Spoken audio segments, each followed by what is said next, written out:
Good afternoon, everybody. Uneducated Economist here. So I have really been on this whole world reserve currency kick, the de-dollarization thing, and trying to really wrap my head around how this de-dollarization is going to look.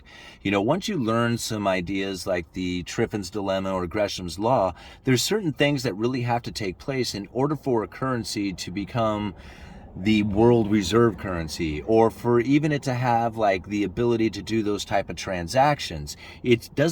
It isn't something that just can be willed into place. Like, you can't just say, oh, well, let's just use this particular currency and everybody will agree upon it and then it'll work, right? Because it doesn't happen like that. The world reserve currency status is something that is not easily obtained. Like, you have to convince everybody that you're going to use it, or that we're going to use it, or that it's acceptable, right? And when you have gold, no problem. When you have the dollar, you really have no problem. But if you start using some other type of currency, well, then you might start coming into issues that say that, hey, I'm sorry, but I can do maybe a little bit of this deal in that currency, but I don't want to acquire too much of it because nobody else wants it. Right? And that's the problem that Russia is facing today. See, we had a lot of information coming out about how Russia was going to dethrone the dollar. De-dollarization going to take place. Petrodollar is on the way out. Just look at what Russia and India are doing. Russia is selling oil to India and they're using rupees to facilitate that trade. The dollar is cooked. Right? This is what a lot of people were saying. And so Russia was pumping out a lot of oil going to India. India was just like, hey, I don't care about your sanctions. We're buying oil. We're buying cheap Russian oil. Look at us go. And they were loading up on it while they filled Russia up with a bunch of rupees. Well, then Russia is just like, yo, what do we do with these rupees? Like, I mean, we can buy a little bit of stuff off of India, but really we need stuff from other nations. And those other nations, they don't really seem to be interested in rupees. I mean, there might be some trade that we can do in rupees, but for the most part, everybody is sitting here wondering what it is that we need to do with these rupees. This is in Russia.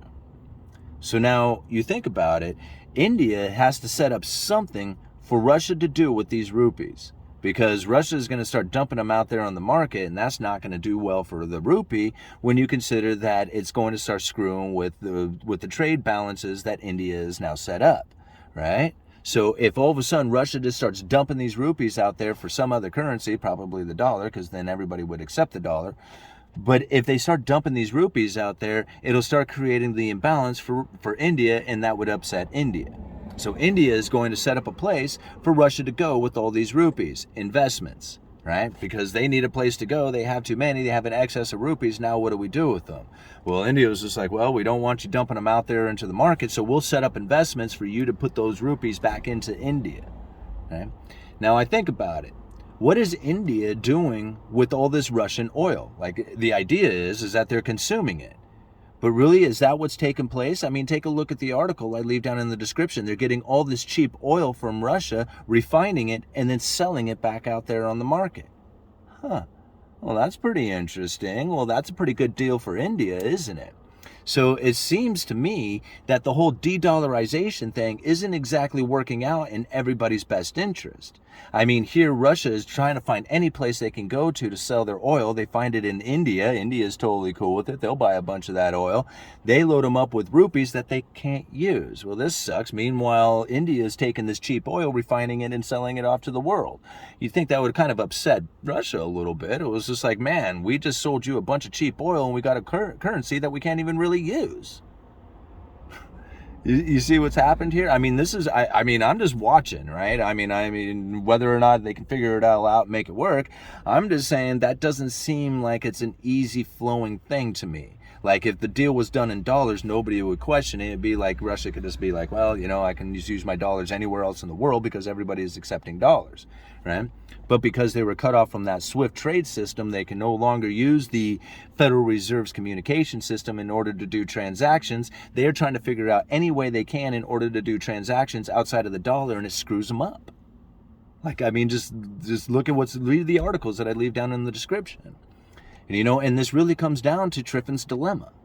right? This is how is it that you have the world reserve currency status? And what is it that you need to do in order to provide the world with that currency? That's really what this comes down to. Because if the rest of the countries out there in the world are not willing to accept a particular currency, then you can't be doing trade like this, or else you end up in a position like Russia is, in which you have an excess of rupees that you simply cannot use, right? So this is the reason why the dollar is the world reserve currency status, is because everybody is willing to accept it, and there's nothing else out there that can really compete to what the dollar is doing. Like, I mean, don't get me wrong. If there was another competitor out there that could, work alongside the dollar and not be like in competition with it, but be in a more symbiotic relation, then you can have another currency come in, right? But nothing's going to come in and compete with the dollar. And because of what we've learned from Gresham's law, like you can't introduce gold into that system, people would just immediately hoard it right back out. And nobody's going to accept a bad currency. Just look at the rupee, look at the yuan, look at, the ruble. Nobody's using those things for world trade. Even the de-dollarization BRICS nations idea is screwing up. I mean, just think about it. Russia's sitting on all these rupees and have no idea what to do with it. If this was the same story going throughout the rest of the globe when it comes to these BRICS nations and their transactions, they are going to find themselves sitting on currency that they simply cannot use. The most industrious nation out there will be the ones that are in the best position, because they are importing all the stuff like Russian oil and exporting out all the rupees. Right? And that's what, that's what it's going to end up happening, as they, as the most dominant one is going to be the one that is going to be the leader of the pack. I mean, it's just like you can't have an equal trade partnership when you have an imbalance such as what you're seeing in Russia with the rupees. That's not even trade. And so when you think about having a common currency, a world reserve currency, this is what equalizes everybody. Yeah, I can buy and sell from this person and then buy and sell from that person. There is no question on what currency I have and whether or not that person's going to accept it or what I do with it.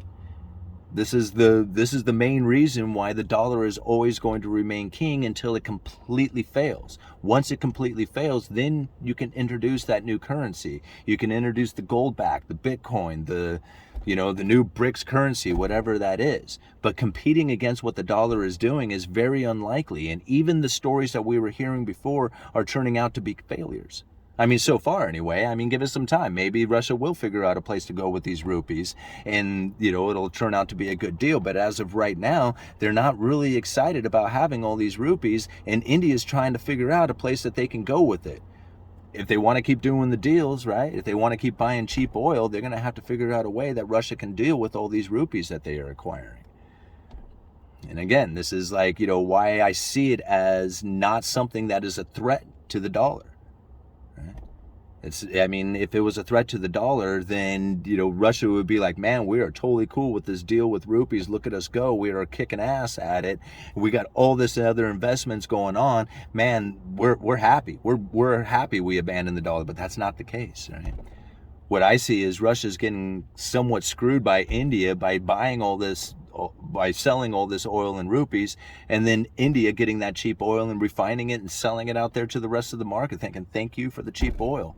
Don't do anything stupid with those rupees, yo. Okay? I don't know. That's what I get out of it. Uneducated economist, you let me know.